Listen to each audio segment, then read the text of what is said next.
I love the Mirage comics. Especially those. Especially that core group of issues that Kevin and Peter did themselves. Mm-hmm. And but as popular as those were, as much success as they had in comic shops, it really was the cartoon that caused them to explode. There really wouldn't be, if you want to look at other black and white indie comics that were around in the 80s, you have things like Cerebus and ElfQuest, mm-hmm. and you don't see little kids running around wearing Cerebus T-shirts. That's true. Right. And toting around their ElfQuest dolls. Nice. But yeah, without the foundation that Kevin and Peter laid, there absolutely wouldn't have been enough there for a hit cartoon. But you have it really was a team effort. You have the things that Fred Wolf and David Wise brought to the picture, mm-hmm. Like the eating the pizza. April O'Neil as a news reporter. A lot of the. But really, what and David, to his credit, said that he just took what Kevin and Peter already had there, and he just amped it up. And he'd had a lot of experience working on cartoons in the '80s, so he knew how to change this and make it cool and fun for a kid audience. So he took the personalities that were already in the comics, but he amped them up. And Donatello being the nerdy guy who does machines, that was there in the Peter Laird comics. Right. But when you combine that with the animation and the voice acting and the nerdy Woody Allen voice mm-hmm. in the '80s cartoon, mm-hmm. and you have Rob Paulson as Raphael with the wisecracking, Michelangelo sounding like Spicoli from Fast Times at Ridgemont High. That's a lot of what people think of when they think of the Turtles. Right. Yeah. That's what made it into those first live action movies. Mm-hmm. And I'll bet that the Michael Bay movie draws its cues a lot more from the animated series than they do directly from the original comic book. Well, it's interesting you mentioned that too, because in the book you talk with Jonathan Liebesman a bit about the new series and how important it was. He felt to stay or he was interested more in that darker tone of the earlier comics. I mean, do you think we'll see some of that in the new movie too? That's a good question, and yeah, here's my revelation. I really don't know any more about the movie than any other fan. So I'm following it just like everybody else. Sure. Sure. When the book went to press, I really hadn't spoken with very many people involved with the movie. They were still keeping a lot under wraps. Mm-hmm. So we got some exclusive images, and I got to do a few really, really brief interviews, very non-specific interviews that had to be cleared by the studio before the book saw print. Sure. But the movie, there should be no shortage of coverage, I think, from fans and from other websites in the coming weeks. Sure. Anything that doesn't make it into the book, that didn't make it into the book about the new movie, I don't think fans will be disappointed. Well, I love how positive you approach the new film, and also the sequels of the '90s films too. And I know as a writer, you're supposed to stay neutral and let the interviews sort of critique those sequels. But I mean, why do you think fans are so negative, or they have such a negative outlook towards the upcoming new Turtles movie? I'd say that obviously we're all, and I'm in the same boat. We're all just hearing bits and pieces, and we're seeing little snippets of action, and it's there are some things that are filling people with confidence, and some things that are absolutely not.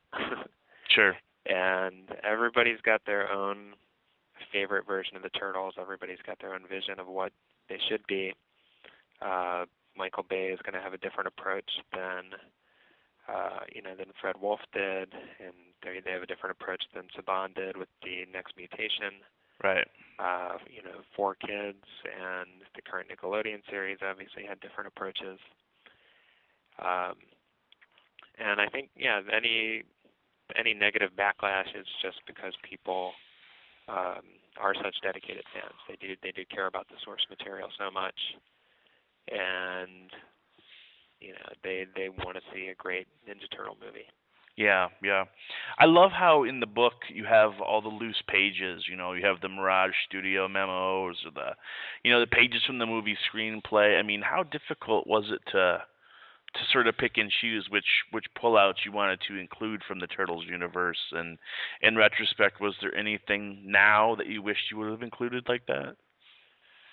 Well, Inside Editions, that's been one of their strengths for a long time, is doing treasury books and special archival editions. So if they cover a rock group, then you're probably going to get some replicas of concert tickets. Yeah, I remember the Nirvana book they did. Yeah, vintage posters. You might get a CD, or you might get a little 45 or something in there. And they've got a really amazing crew, and they are absolute experts when it comes to doing these replica editions. Sure. So when I knew which assets we had available, I gave them a short list. Actually a pretty long list of, as a fan, this is what would be cool, and it would be great to have. It'd be great to have the original Mirage press release. It would be great to have. I had access to the complete original art from the first issue of the comic, and I said it would be great to do a version of the comic book that's just shot directly from the original art. Warts and all, like every glue stain, every lettering mistake, just keep all that intact. So I gave them a list, and I actually haven't seen the book yet, but I know. Oh, it's beautiful. Yeah, I know what went into it. I know the care that went into it, and yeah, I'm sure it's going to be really cool. I was actually probably the one thing I would have liked to put in there would have been packs of the Topps cards from featuring the animated series from right around 1990. Sure. I'm positive that there's got to be a warehouse somewhere with millions and millions of unsold packs, and it would have been fun to just stick one in there so you could get a 40-year-old stick of chewing gum and open the cards the same way I did almost 25 years ago. Yeah, that's funny. I just have a couple more for you. Sure. There's a picture in the book, and I mean, and it's funny because it's funny that this book is coming out 30th anniversary, and just a few weeks ago, Barbara Walters announced her retirement, and there was a television special with Barbara Walters on ABC, and they had clips of her Turtles interview, where the Turtles, I can't remember which one now, but one of them bursts into tears, and supposedly, according to that special, that wasn't something that was rehearsed. So, I mean, in doing your research, did you come across any tidbits about that special appearance? Let's see. I didn't get, I didn't manage to get a hold of anybody on the View set, but it was. I think it was genuine, and it was a really, just such a fun thing. What I didn't really realize going into it was just how thorough that press tour was when the Coming Out of Their Shells tour was in the works. And they were on major news networks. They were on, I think, every single talk show in the New York area. Sure. Definitely all the major ones. And the press coverage for that was insane. And that was actually one of the surprising things for me when I was doing the interviews, was I was sure that Peter Laird and everybody, when I asked about the coming out of their shells tour, I was sure they were going to say, "Oh, don't even ask about that." Right. But they actually had really fond memories of it. For Peter, he said it was just amazing standing backstage, on Broadway, and whatever he thought of the music or the costumes, just seeing his characters on there and seeing, that's a different experience than going to a movie theater with a couple hundred people. Right. And seeing your characters, but seeing, hundreds and hundreds of kids and their parents just all screaming and yelling and interacting and reacting to your characters had to be really a surreal experience. My last question is, and I think you asked a couple people on the new film this question, which is, so who's your favorite turtle and why? Okay, yeah, for me it's been Donatello since the beginning.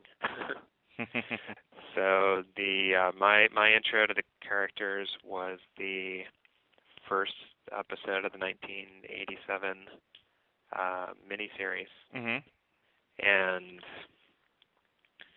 my younger brother and I saw the commercials for it. We were incredibly excited, so we whatever schedule clearing you have to do when you're 11 years old. I did that, and I said, we absolutely have to make sure that we're home when this is on. And we watched it, and we were fans right away. And nice. I really have to ask my brothers who their favorites are, too, to see if we all match up. I've got three brothers, so I have to see if we all match up personality-wise to different turtles or not. But and I think I'm an even bigger fan of Donatello in the current animated series. Because I love that gap tooth and his interaction with his brothers. The crush on April O'Neil, I thought was a really inspired move. Nice. Yeah. And I like her being, right around the Turtles' age. Right. I think that makes for a really, and Casey too. That makes for a really interesting dynamic. Yeah, absolutely. Yeah, it's funny. Actually, I have a few episodes of the '80s series with the original commercials intact that were recorded off of TV back in '87, and they're like the best thing ever because you can see all those commercials yet between. Absolutely. Yeah, and we it must have been for one of my birthdays, but yeah, my brother and I got a couple of the videotapes of the that first miniseries, so I watched that pretty much ad nauseum growing up. And awesome. Yeah, my favorite story though about my family and being Turtles fans is that one of my older brothers, his first date with his now wife, was Ninja Turtles 2, the Secret of the Ooze. Right. And so that was their first date, and they are happily married 22 or so years later. Wow. Yeah. And their 5-year-old son is a huge Turtles fan. Nice. So so the next generation's already here. It continues. Well, awesome. Thanks so much for your time, and the book is amazing. And so we'll publish this, and I'll have Ray send you a link to it if that's okay. And thanks so much for working on this book because it's just amazing. Oh, thanks. It was great. It was a lot of fun doing it. And I'll go ahead and mention. You mentioned the museum earlier, so we've got the exhibition up through mid-September. Okay. And that's got, again, all the original art from the first issue, plus a lot of early key covers and interior art and Archie stuff and 80s animation art. So we've got all of that, and then June 14th is going to be our opening reception with Nickelodeon artists. We're actually going to have the Turtles here in costume. Nice. And that's going to be the official premiere of the book. So we'll have it on sale here at the bookstore about 10 days before you can get it anywhere else. Nice.